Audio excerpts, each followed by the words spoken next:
My name is Jason Hugh, and I did my cultural immersion experience connecting with the Black community in Hawaii. So Hawaii is known as the melting pot, but growing up in Hawaii, the Black community was definitely underrepresented. And the assumption, oftentimes, you see a Black person on islands, they're either military or they're a tourist.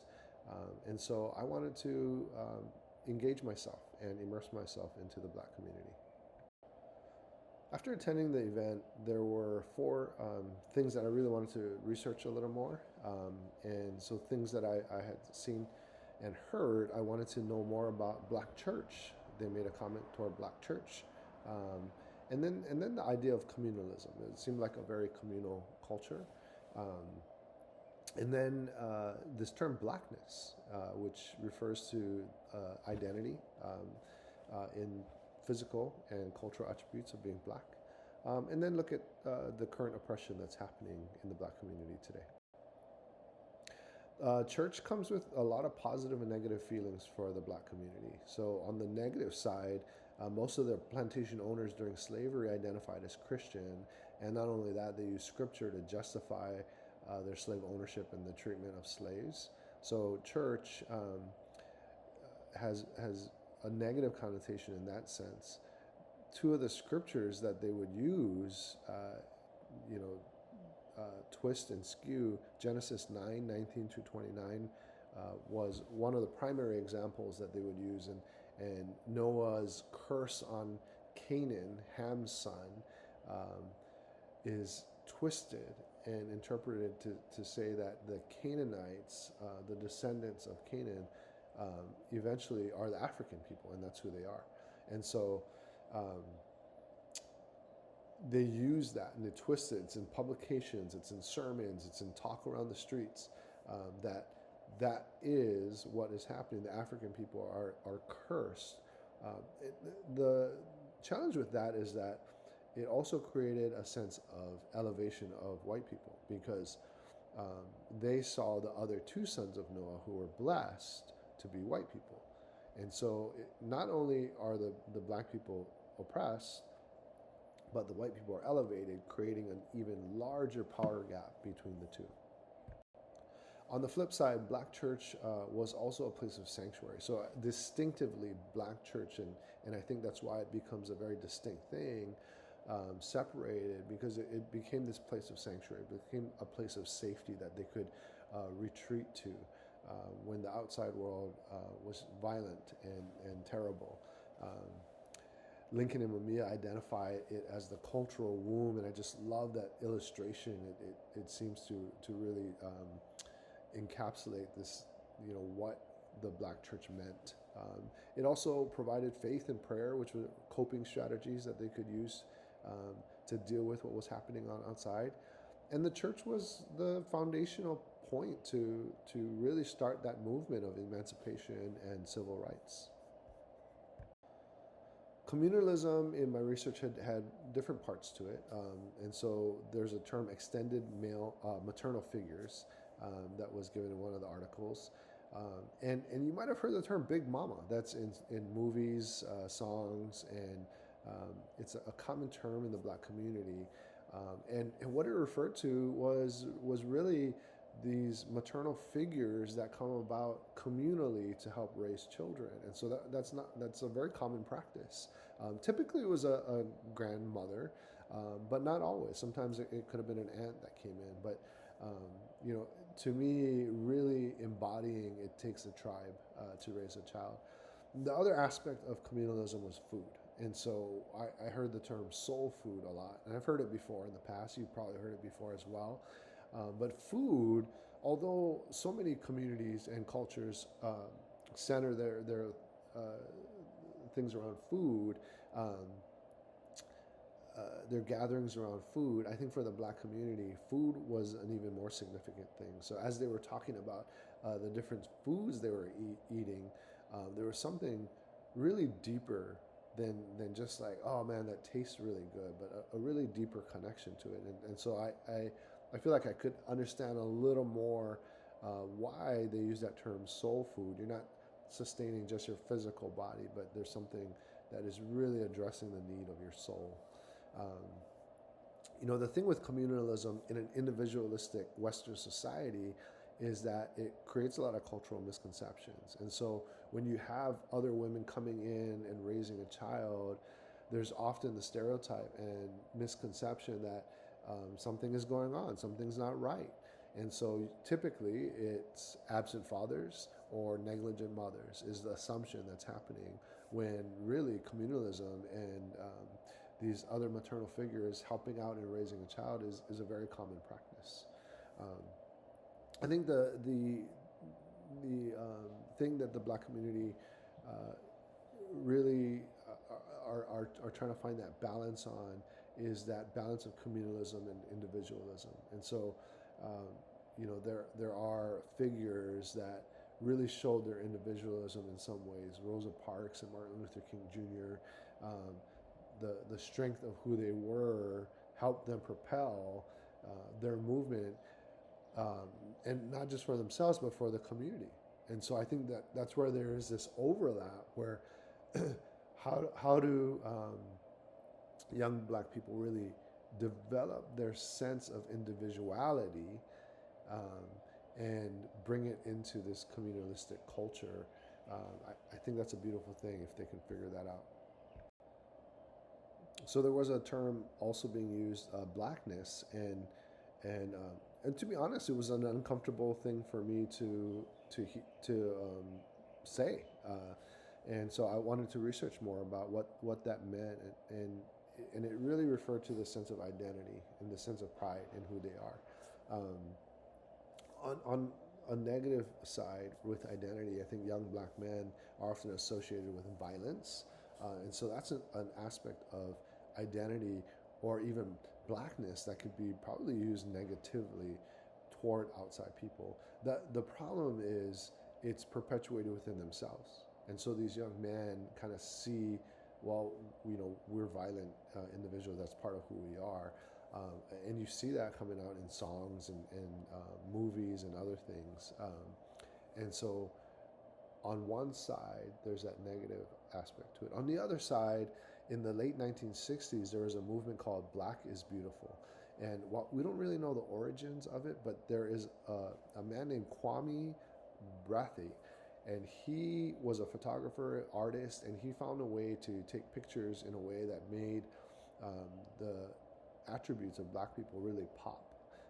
And so it highlighted the beauty. It highlighted the big Afro hair, the skin tones, and it led to this movement, Black is Beautiful, where there was a lot of pride, and there was a lot of embracing of Black identity, where before, there was a sense of embarrassment and shame. When you look at the current oppression of the Black community, there's some very obvious examples: George Floyd, Trayvon Martin, Ahmaud Arbery. Those were all over media, and we saw um, nationally and probably even worldwide what was happening with oppression of the Black community.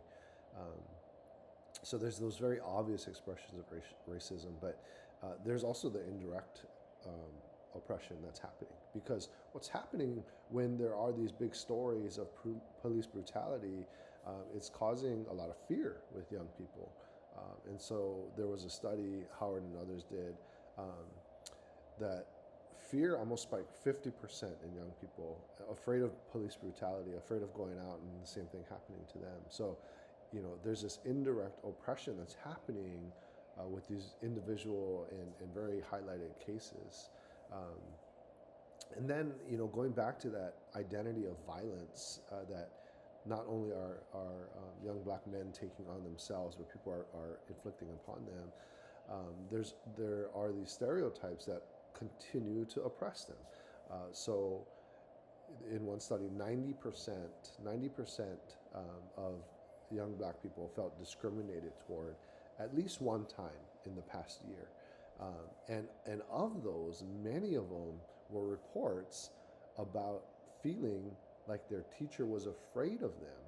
And so having the sense of my teacher's afraid of me, kind of perpetuates that thought and really creates that oppression that in young black men you're gonna find violence. And so, you know, these are just a couple of examples, but definitely a lot of current oppression that is seen and maybe unseen. The event I attended was called Black is Art. It was an event put on by an organization in Hawaii called Afro Aloha, and they label themselves Hawaii's Black Cultural Hub. So the host of the Afro Aloha does a podcast. So the one aspect of the event was having guest speakers come up for her podcast. There was the first black female judge who's now retired. She was one of them. There was a young lady who is getting her master's in social work, and she is also an artist, and she had her art displayed. And I really wish I had taken a picture, and I tried to find on the internet some of her art, but instead I posted this other picture here because I felt like black art was very important. It communicates very strong feelings and emotions about what the black people have to face. There was another woman who moved here 2 years ago to become a farmer, and she grows vegetables that are specifically healthy for the black community, but for everyone as a whole. And then there was a gentleman that was retired from the Marines, and he became a businessman and a consultant, and is doing very, very well for himself. There are musical components to it. A woman came, she opened it up singing opera. So she was a soprano, and she walked into the room singing a hymn. It was really, really beautiful. Bands, DJs, other musical people. And then I mentioned the political art that was displayed on the stages. And then it was interesting. I noticed a lot of military affiliation. So we talked about that before, how, you know, there was this assumption that if there was a black person on the island, it was like a tourist or a military. And military, black people make up maybe a little over 2% of the community in Hawaii. I think it's probably grown in the last few years. So that might be a little outdated. But at the time, that 2%, most of those were associated with the military. I think it was upward of 80 plus percent of the black community in Hawaii were affiliated with the military, either directly or as a dependent.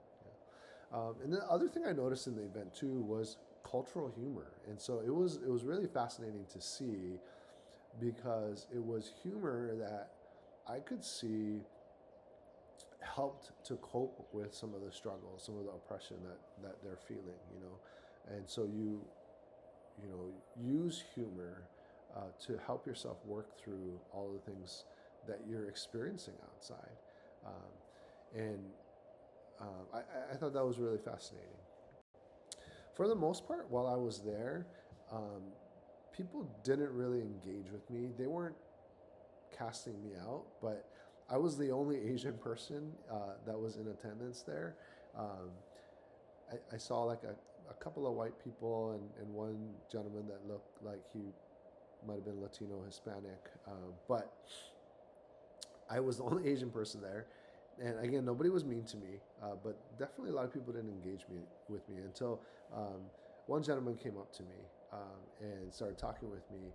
And it was interesting because I found out that he was actually born and raised in Hawaii, which is, I wonder if that's the reason why he felt comfortable coming and talking with me.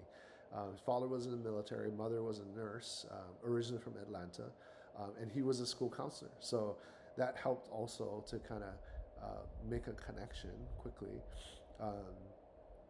You know, we talked a little bit about his time in Hawaii, and definitely faced discrimination.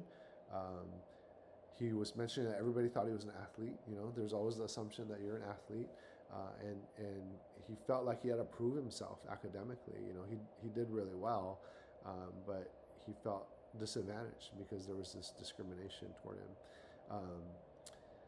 He felt ignored a lot, and people left him out.